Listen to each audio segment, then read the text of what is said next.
classy when you're wearing a bandana. That's right, man. You said that. Hey, I asked if it was possible. I wasn't sure. This poem goes out to a special lady in the audience. So no one yell at me, because I gotta get through this.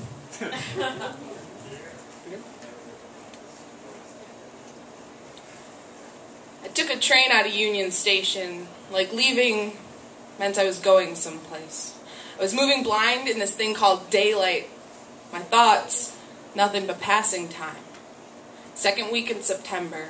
6 days after the last time, just shy of 2 years since the beginning. I got good at measuring life in days spent without him, just waiting for the moment that I'd be good enough to hold him in my arms without having to wonder where he'd been.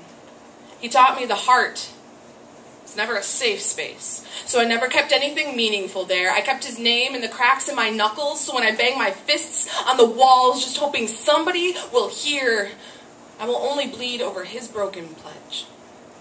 There are many ways to say peace. I have to relearn that word.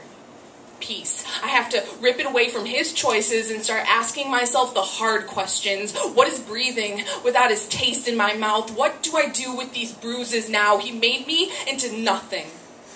Where do I go from here?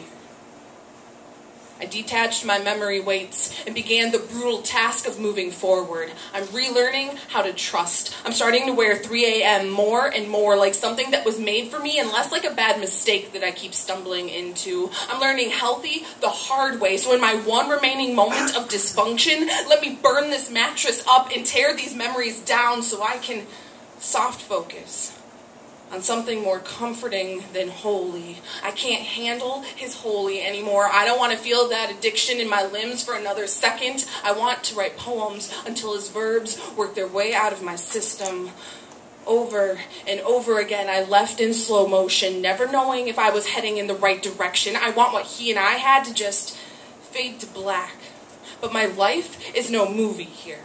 I was never good at guessing endings, so I keep looking back.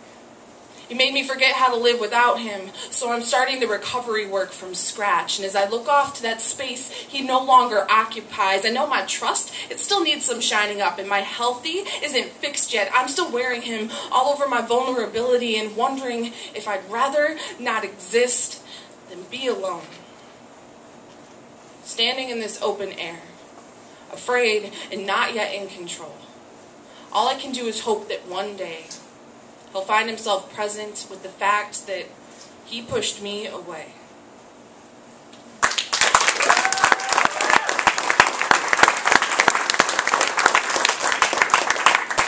All right, Amelia, for the last round, you got 78 points. Nice work.